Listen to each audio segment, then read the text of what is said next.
It's really great to be here today. I wanted to let you know I gave my first presentation about co-ops here in at the University of Victoria almost 10 years ago. So this forum actually gave me an opportunity to reflect on the last 10 years of my work, assisting people to develop co-ops and researching and thinking about co-ops. The theme of the forum, women, entrepreneurship, and institutional change, are really the themes that first lit my fire for the cooperative economy. And just let me explain a little before I get into the meat of the presentation. Before I was involved with co-ops, I was doing advocacy work for women who were trafficked into Canada. Through study and listening to women's stories, it became clear to me that the processes of globalization and institutions such as the World Bank and the IMF were having negative impacts on women's lives, and in fact creating the conditions for the international trafficking of women. Economic growth projects, often more commonly referred to as development, quite simply did not include women in its design or decision making, and therefore didn't really, the benefits didn't accrue to women. So not only did it not benefit women, but in many cases it wasn't neutral. It actually harmed women. So just a quick story to illustrate the point.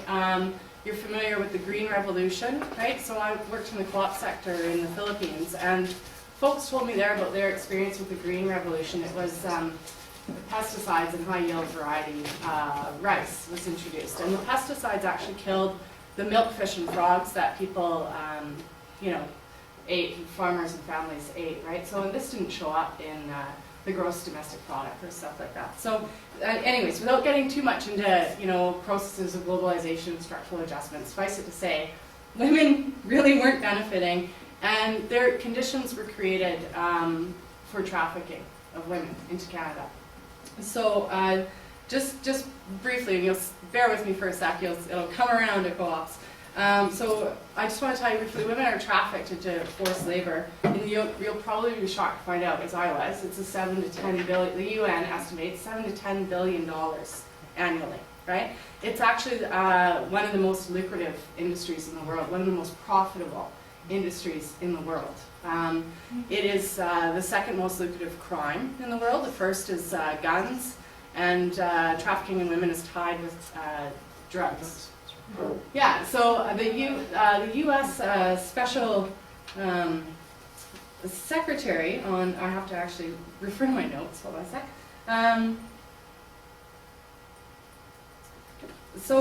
The U.S. Justice Department's Senior Special Counsel for Trafficking says about a typical brothel owner in Southeast Asia, we think that an owner can make $200,000 profit on an $8,000 investment.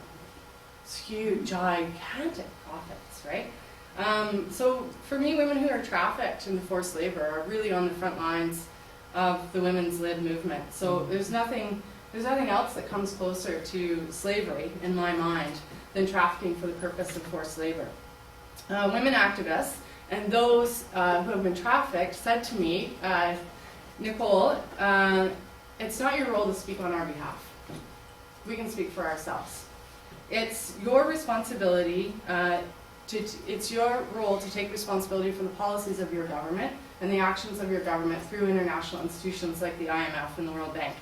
I'm paraphrasing heavily. These are studies, these are, women's studies reports and stuff. So anyways, but I actually thought they had a point. The basic economic framework employed by Canada and other advanced capitalist economies upon developing nations via international institutions is to finance growth at all costs, including the cost of women's lives who are trafficked across borders and trapped in slave-like conditions such as debt bondage. So for me, developing a cooperative economy is directly tied to women's liberation by creating sustainable local economies and advanced capitalist economies, thereby reducing our reliance on exploitative economic relationships. So for me, my presentation, I'm going to present a framework for thinking about cooperatives. And I have given this presentation a few times. What you're going to see is actually the last third of it. So the first 2/3 of it focus really on an economic question and the work of Stefano Zamani, who is the former Dean of Economics at the University of Bologna. And Stefano Zamani has crafted a new economic framework suggesting that the main economic problem that economists should be working on trying to solve is social scarcity. That the problem of physical scarcity has been more or less solved by neoclassical economics, and it's time to move on. So I have developed some of his work into a presentation. The reason why I've done that is because there is such a heavy bias against cooperatives in Canada and in British Columbia that I'm just experimenting. I'm just trying new ways to get the message out, because the evidence is really overwhelming in favor for cooperatives. They're just a really solid business model, and but people they're heavily biased against it.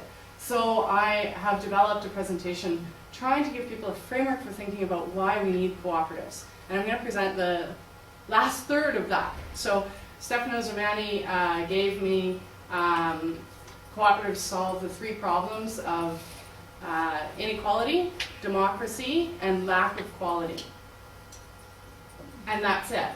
And so I've filled it in. So, and I'm happy to be here, and you can, critique this for me. I give this to community-based groups, right? So I'm honored and a little bit scared to have an academic audience, right? And his stuff's all in Italian, so I just, whatever he wrote about it, who knows, right? So this is just the point: economic growth at all costs. Have many of you seen this before? This is the Genuine Progress Indicator. It was created by a group in San Francisco called Redefining Progress. So basically there's costs associated with economic growth, like pollution, crime, whatnot, loss of ecosystem services, and feelings of safety. And so this group has created, they know the importance of summary statistics, right? Even though the guy that created the GDP said, don't use this for everything, right? This is a highly summarized statistic. This is not meant to be used as it is today as a policy instrument for absolutely everything. So anyways, the GPI group, Redefining Progress, they've subtracted the costs associated with economic growth. And they have calculated this. So you can see, obviously, that while the GDP has gone up, the Genuine Progress Indicator, GPI, is rather flat. So in my presentation today, this is Stefano Zamani. In my presentation today, I'll present a framework for thinking about the cooperative economy. Specifically, I'll present three social and economic problems which relate to the status of women and can be solved through the cooperative economy. The three problems are inequality, democracy, and lack of quality in goods and services. I'll sprinkle in a few stories to illustrate. Women as a group who experience social and economic exclusion can improve their status through cooperatives and create new institutions that don't exclude others. So I pulled a few statistics on the status of women for, especially for our visitors today. Women make up 2/3 of minimum wage earners in Canada. 1 in 7 women in Canada live in poverty. When mothers are poor, their children are poor. More than 1 million children live in poverty in Canada. And as you know, poverty has a strong link to educational outcomes. Income level is a key determinant of health, and women and children living in poverty are more susceptible to poor physical and mental health. Women living in poverty are also more likely to experience violence and abuse. Recent immigrant women to Canada fare poorer than their peers. In 2000, women who immigrated to Canada in the previous decade had an average income of about $6,000, or $16,000, which is $6,000 less than the average for foreign-born women or Canadian-born women. So in 1980, immigrant women were paid 23% less than Canadian-born women of similar ages and education. By 2000, 20 years later, that had doubled to 45% less. So the status of immigrant women is getting worse in Canada. In 2000, 35% of immigrant women were living in a low-income household. 42% of female immigrants under the age of 15 we're living in a low-income household, which is 3 times the amount of all the average for all Canadian-born women. The Aboriginal women fare worse even than immigrant women. 42.7% of Aboriginal women live in poverty, which is 2 to 3 times, depending on how you define poverty, which is 2 to 3 times higher than Canadian-born peers. The average annual income of Aboriginal women is $13,000. Compared to earlier stats showing that immigrant women, the average annual income was $16,000, and for all Canadian-born women, it's $22,000. 25% of Canadian children under the age of 7 have access to regulated childcare spaces. 75% don't. 98% of childcare workers are women. So this is just a sprinkling of the status of women. Status of women needs to be improved. Co-ops are a model that can do that. So this says to me that economic development policies should explicitly seek to improve the status of women in Canada. Furthermore, that economic development strategies should include cooperative development, particularly in social services such as home care, housing, child care, immigrant settlement services, to name a few.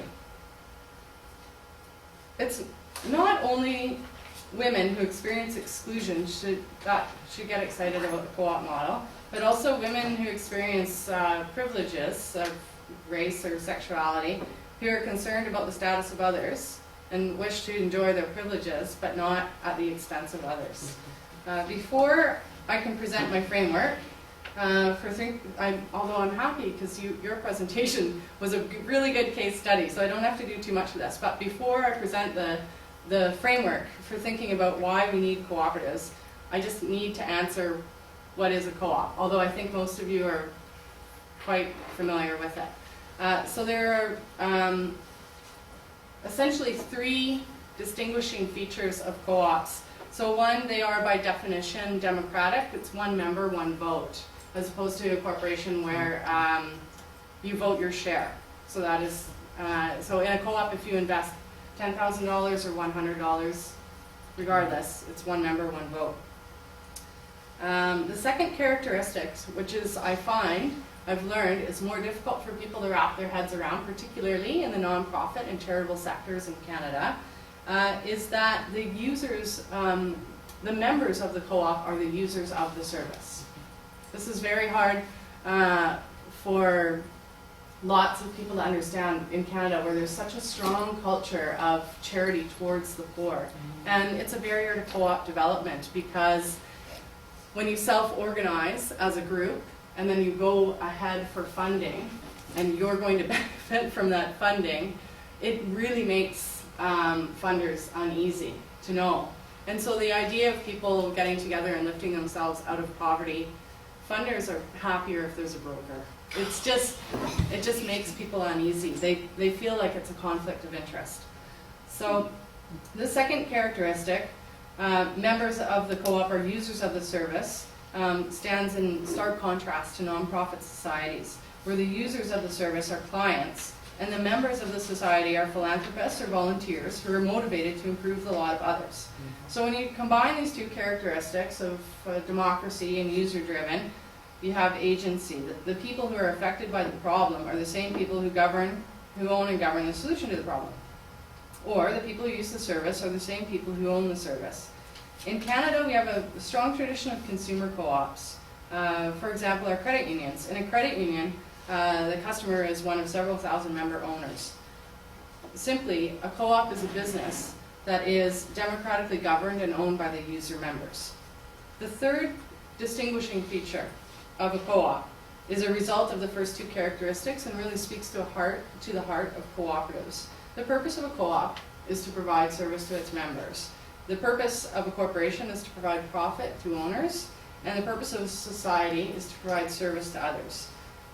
For me, the most important distinguishing feature is that its purpose is to provide a service to members, which makes it well-designed, well-suited to address problems of inequality, lack of democracy, and lack of quality. So, inequality. Cooperatives solve the problem of inequality most obviously by fulfilling an unmet need, a need for financial services, a need for affordable housing, childcare, employment, etc.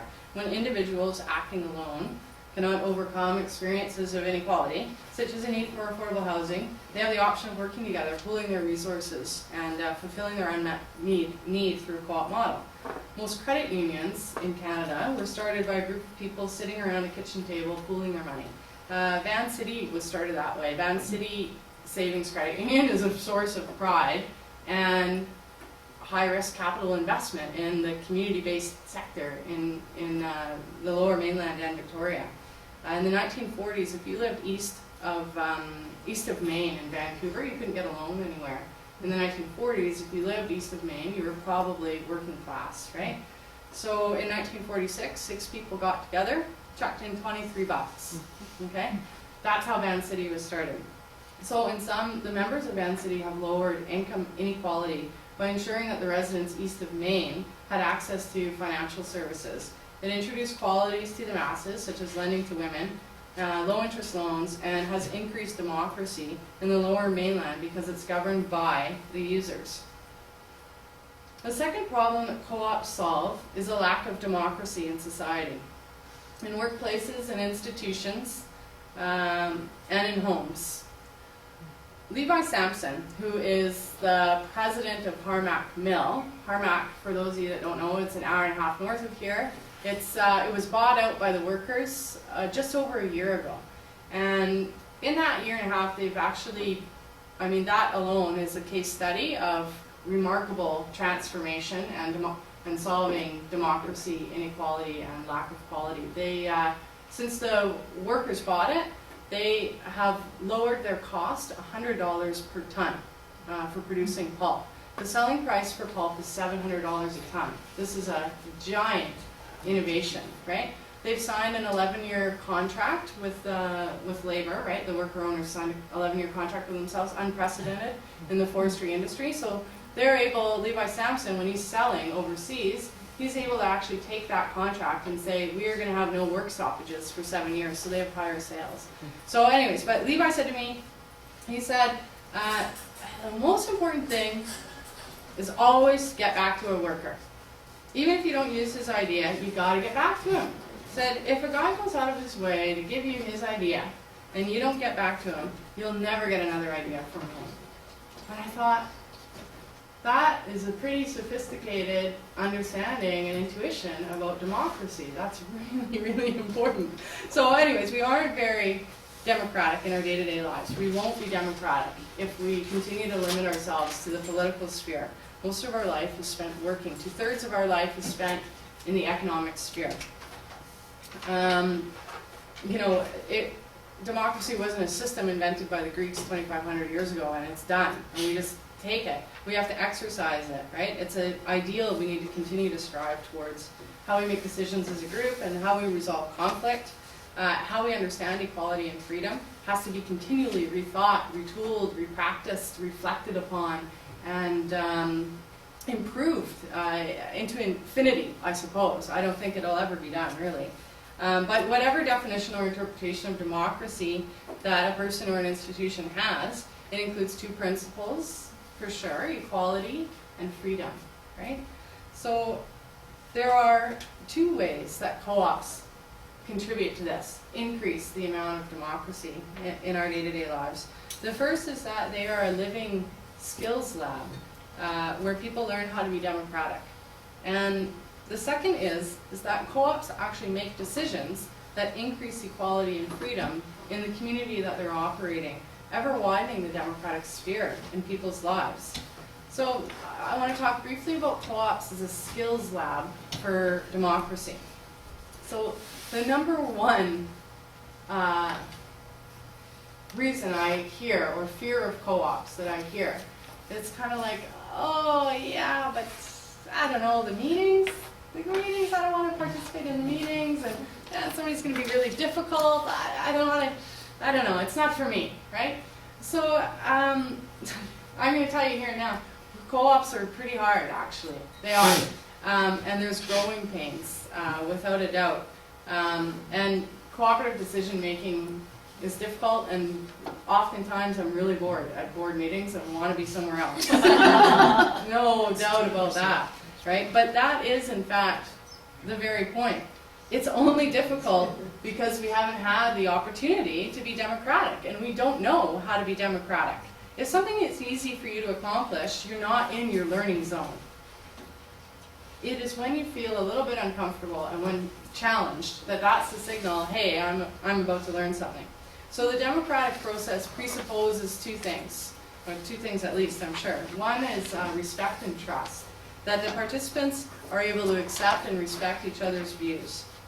The second thing the dialectic process presupposes there is a process, a dialectic process, and capabilities, the art of inquiry or debate. Democracy really stops working when somebody stands up and says, I am against you, without offering any reasons. You need to offer an argument. Getting involved in co-ops offers you the opportunity to learn the art of inquiry and debate. In well-functioning co-ops, people who find themselves in disagreement are expected to and enabled to put forth proposals and alternative solutions. In well-functioning co-ops, the members have opportunities to build trust, share information, demonstrate respect for each other. Co-ops are an incubator for democratic skills. That really is the point of co-ops, as far as I'm concerned. The second way that co-ops increase democracy is by making decisions which in turn increase freedom and equality in the broader community, two key principles of democracy. According to Nola Kate Seymour, in her presentation, The Psychology of Change, Goodwin summarized the most important findings of psychology over the last 20 years, and it's boiled down to this. So we all know that in order to influence behavior, you need to influence attitudes, right? Well, Goodwin found that in order to influence attitudes, you need to address the processes that people are involved in. And if you want to address the processes that people are involved in, you need to address the structures. You need to change the structures. So co-ops are a democratic structure, and they allow people to participate in different kinds of processes. And groups, democratic groups especially, make different kinds of decisions than individuals do, right? So, but co-ops, not only do they make democratic structures, not only do they make different decisions than individuals, but co-ops are also businesses. So they have the assets to implement their decisions. That stands in like a stark contrast to nonprofit societies, right? So co-ops are businesses that create annual surpluses and losses. They also build assets. In fact, Canadian co-ops own about $275 billion in assets. $275 billion, I just have to show you this slide. $275 billion is a completely abstract concept to me, and probably most people, I don't know what that means. So this, I had to show you, is the $1 billion gram. And you can Google, yeah, you can Google information is beautiful, and you can actually contribute to this development. So this is to help you understand what $275 billion is. The closest thing to $275 billion on here is the gray square close to me, sort of in the middle, right side. I better stand up. This one, this is 310. Who read it? Can you read it out loud? For everyone? Bribes received by Russian officials. Yeah. Bribes received by Russian officials. Well, it's just good to kind of compare. So, bribes received by Russian officials, 230 billion manned mission to Mars. So the co-op sector has more assets than the manned mission to Mars. The huge one is Iraq War, at the total cost of the Iraq War estimated. And then the orange one up there beside it on the left, 465 billion, feed and educate every child on earth for 5 years. That's the estimation. So co-ops own about half the assets, so they could dissolve. We could do that. We could organize a little revolution. It'd be pretty weird, but we could. We could dissolve all the co-ops in Canada and then feed half. For 2.5 years, we could feed and educate every child in Canada. 2.5 years. Anyways, I just wanted Every child on earth. Every child on earth, that's right. Yeah. So, but we wouldn't do that. I mean, anyways. But I'm just saying we could, right? So cooperative businesses create collectively held, democratically governed income and wealth, right? So co-ops and credit unions, while not perfect corporate citizens, again and again make decisions based on values about how to use their income and wealth. Anecdotally, the stories show that co-op after co-op makes decisions that benefit community members. So, for example, going back to Van City, they were the first financial institution to loan to women without requiring a male co-signer. That's big. Sustainability Solutions Group, a worker co-op which I'm an associate member of, we grant 10% of our revenues to grassroots organizations. The Phone Co-op in the UK has something they call the 360-degree ethical policy, and one of the aspects of it demanded by their members was that the staff are happy and like to work there, and they have a fair workplace. So there's more, but I'll stop there because I'm running out of time. So there are co-ops that need to improve their operations without a doubt, and I sometimes get the opportunity to work in rural communities in BC, and I often hear, oh, but we don't have Van City, our co-op stinks, right? And to which I have to say, or like, knock on your neighbor's door and go, I'm sure only 10 people show up to the AGM, right? Like, if your co-op stinks, it's because nobody shows up to the AGM. So just go, and the democratic principle is unbustable, it's unmovable. All you need to do is get 30 people to go, elect somebody to the board, introduce a new policy, and you're off to the races. I mean, that's how the infrastructure is there. It needs life breathed into it, without a doubt. So, anyways, the takeaway point is this. Co-ops increase democracy by being living labs for democracy, opportunities for people to acquire skills and attributes that are necessary for democracy to thrive, such as trust, respect, listening, inquiry, and debate. And secondly, because co-ops, because of their democratic structure, make decisions which increase democracy in the community. So this brings me to the third and final piece of my framework for trying to think about why we need co-ops. And it's innovation or increases in quality, or infusing qualities into our goods and services that we demand. So I use the word quality in the very broadest sense. Co-ops, with their focus on service to members as opposed to profits to shareholders or services to others, are well suited to innovate and introduce qualities to goods and services we desire. For example, studies show that doctors who demonstrate caring and empathy have healthier patients, right? In the healthcare business, such as home care support, there's a conflict between healthcare workers and home care patients, right? The conflict is over cost. The patient would like to keep the cost low. The worker would like to be paid a higher salary. In a corporation or society, there's no avenue to resolve this conflict.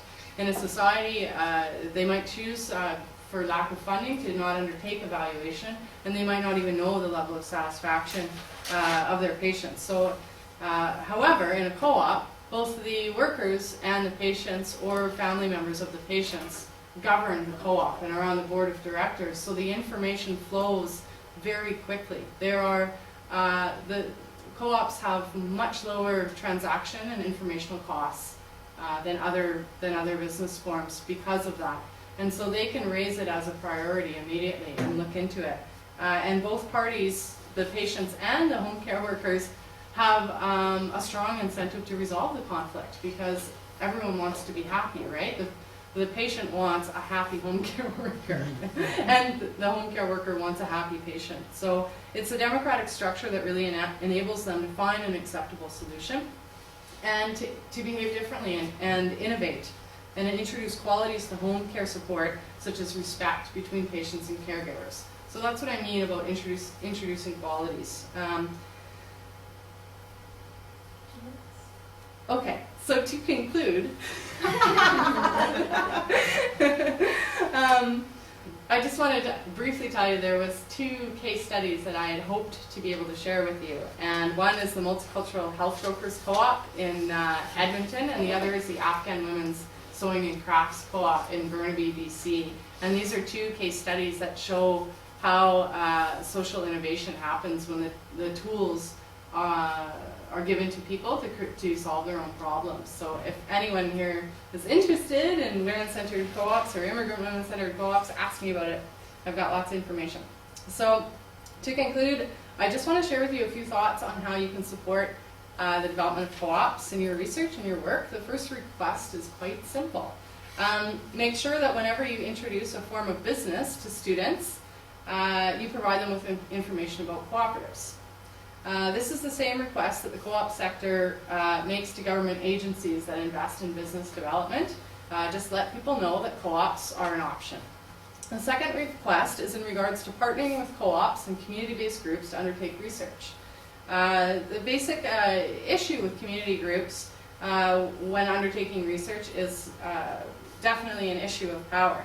The definer of a good researcher is usually the funder, right? And the track record of a researcher is limited to scholarly publications. There's even, I don't know how many of you have filled out that SHRC online form, but I mean, people in the community base, it's a Canadian research funding agency, but people in the community sector laugh because you put all your publications in and all that kind of stuff, but if they're not, if they're not scholarly, then what happens is you hit the button submit, and then it shoots back, and it's all gone. It's all gone, and only if you maybe assisted on, anyways. So it's a problem, right?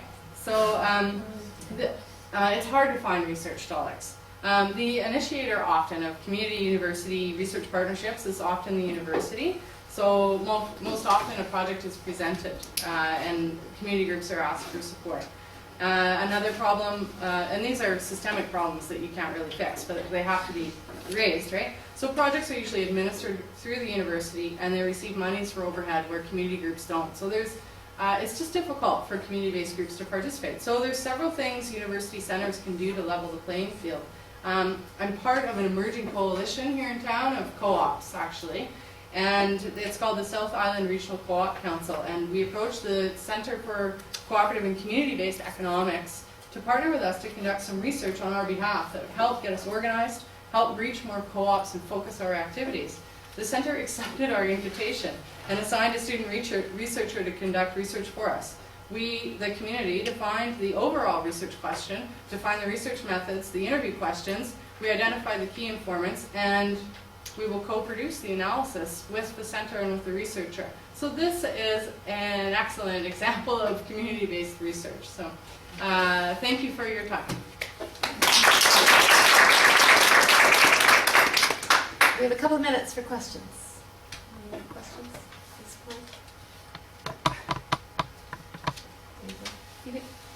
Yeah, in Japan, they have quite a long tradition of cooperative. Almost all of them are in trouble financially. In fact, they really have problems to position themselves on the market. In fact, selling food, or then they are competing with supermarkets, discounter, hard discounter, and so on.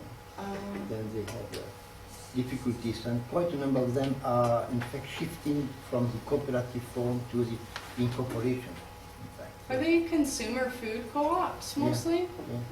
yeah. Consumer food, but also baby care, also care, but food is quite important, and they are really in trouble financially.